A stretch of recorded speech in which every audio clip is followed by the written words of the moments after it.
Next up, some of you have seen this one. Like I said, I'm catching up on a few, but I want to put them on the table because it really look. The reason I do current events basically is I'm really trying to arm brothers, most particularly with information, because I know what it's like. Whether it's sitting at the table with your family during a holiday, or whether it's a discussion with your woman, or whether it's in a classroom or in a professional platform, you might be on a panel.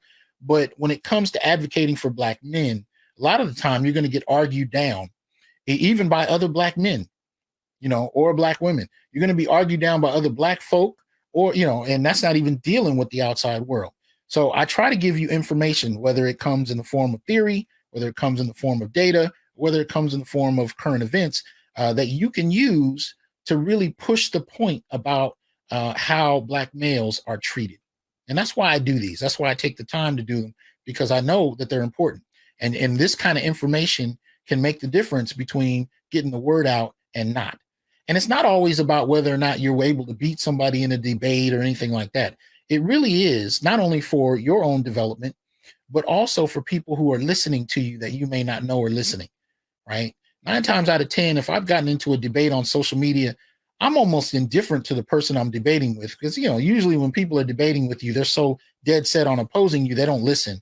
But it's the people along the sides who are reading the exchange back and forth. Those are the ones that reach out to me the most and tell me, wow, I didn't know this, I didn't know that. And that's when you can see the impact of this information. So the reason I go through these current events is to really kind of give you examples of the things we talk about and why they're important. And that's most particularly in Black male studies, but as well as the Black manosphere, right?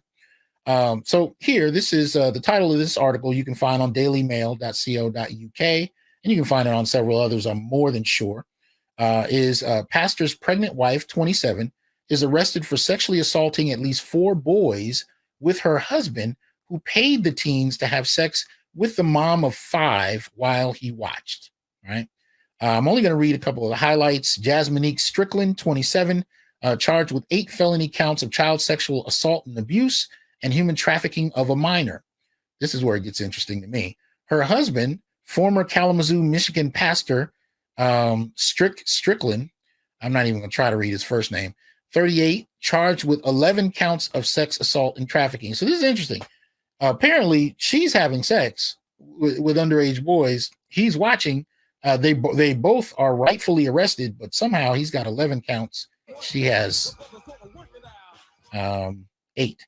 Appreciate that, Rashid, as well as Marvin. Thank you very much for the support. Right. So, couple who shared 5 children with 6th on the way are accused of sexually assaulting at least 4 teens in exchange for cash between 2015 and 2018. Alleged victims were recruited from high school where Jasminique worked as a secretary and from her husband's church. Damn. Boys told police Strick paid them between $50 and $200 for nude photos and sexual acts with himself and his wife. Oh, there it is. Some of the teens told police the pastor watched as they had sex with Jasminique or had oral sex performed on them by her.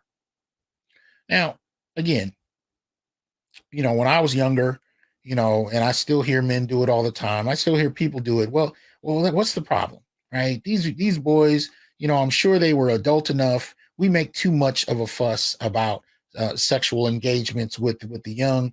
And that really is a case they really make for Black males more than anything. And that goes back to the age of 5, where, statistically, I mean, in terms of the data on the matter, boys as young as 5, Black boys, are seen to be older, bigger, and more threatening than they are, right? So by the time you get to 16, the idea is that you're a man, right? But here's the thing. When I became a father and I got a chance to watch my son grow up, I got a chance to see people, even kids on the playground, because he was always the 99th percentile for height and weight for his age. So, right now he's 15 and he's 6'6", right? And that's always been the case. He's always been bigger than the kids around him at his age. And usually he's the youngest one in the room. But I've noticed even the kids would treat him like he was older, right? And it didn't help that he was their size, even though he'd be much younger, right? So those kind of things would happen on a regular basis. And they happened to me when I was younger, right? And the idea was that, he can handle it, right? He's young. But what I've noticed with younger people in particular, especially when they're being sexually exploited by people in their 30s and 40s and upwards, is that they are not prepared emotionally for what tends to go on, right?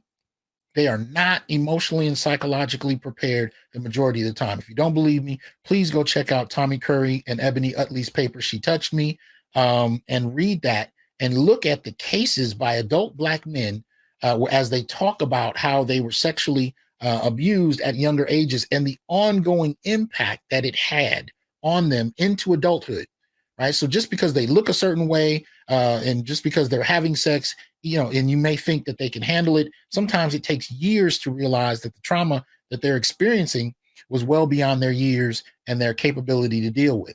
So that being said, especially the parents, please watch your children closely because you have no idea sometimes what other people may want to do to them and why, right? So keep an eye out for that because this is no joke.